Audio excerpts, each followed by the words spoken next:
प्राथमिक शिक्षण प्रत्येक चिमुकल्याचा अधिकार आहे आणि तो अधिकार त्याला मिळाला पाहिजे यासाठी शासन दरवर्षी हजारो कोटी रुपये खर्च करत असतं। मात्र तरीही अनेक चिमुकले शिक्षणापासून वंचित राहतात। अनेक मुलं जे आहेत ते शाळाबाह्य ठरतात। अशाच एका शाळाबाह्य विद्यार्थ्याची बातमी एबीपी माझाने वर्धा जिल्ह्यातून दाखवली होती।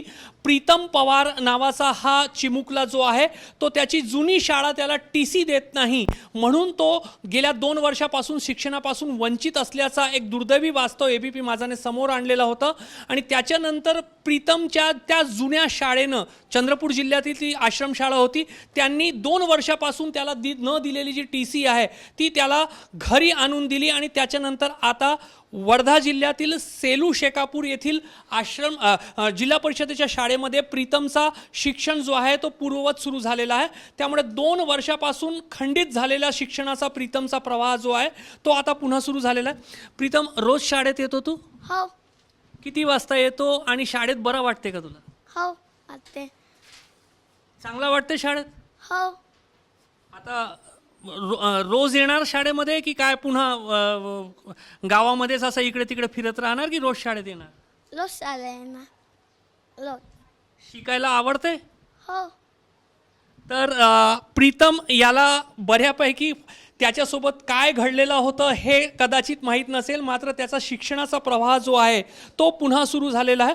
आपल्यासोबत जिल्हा परिषदेच्या या शाळेचे शिक्षक आहेत। सर, रोज हा येतो आहे का आणि त्याची जी एक शैक्षणिक प्रगतीमध्ये खंडित झाली होती आता हा पुन्हा शिक्षण सुरू करताना काही त्रास जाणवतोय त्याला? तो रोज येत आहे शाळेत, म्हणजे जेव्हापासून तो दाखल झाला या शाळेमध्ये रोज त्याचं येणं आहे आणि म्हणजे अभ्यासामध्ये त्याला आवड आहे त्याच्यामुळे आम्ही म्हणजे सामावून घेऊ शकू त्यांना आणि म्हणजे शिकवू शकू त्याच्या क्षमतेनुसार। 2 वर्ष तो शाळाबाह्य ठरलेला होता आणि गावात इकडे तिकडे नुसतं फिरत होता कारण त्याचा काही डॉक्युमेंटचा प्रॉब्लेम झालेला होता। मात्र आता जेव्हा तो शिक्षण पुन्हा सुरू करतोय तो प्रगती करू शकेल आणि इतर विद्यार्थ्यांसोबत समतोल साधू शकेल? बरोबर आहे, त्याला थोडाफार म्हणजे अडथळा जाईलच आता, कारण तो कसं म्हणजे घरी असल्या कारणाने किंवा म्हणजे खंडित पडलं ना शिक्षण त्याच्यामुळे। पण आम्ही आमच्या योग्य क्षमतेनं किंवा त्याच्या क्षमतेनुसार त्याला योग्य प्रवाहात आणण्याचा निश्चितच प्रयत्न करू।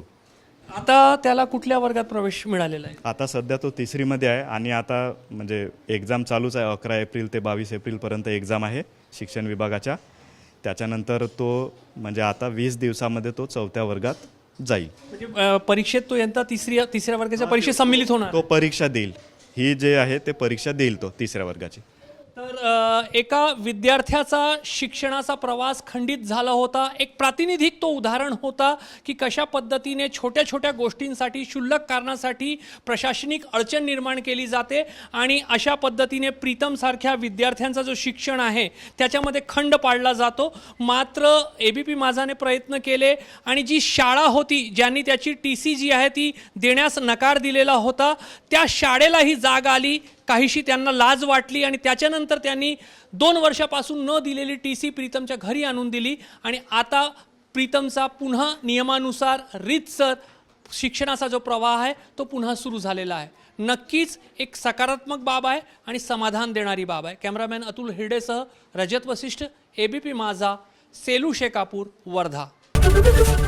एबीपी माझा, उघडा डोळे बघा नीट।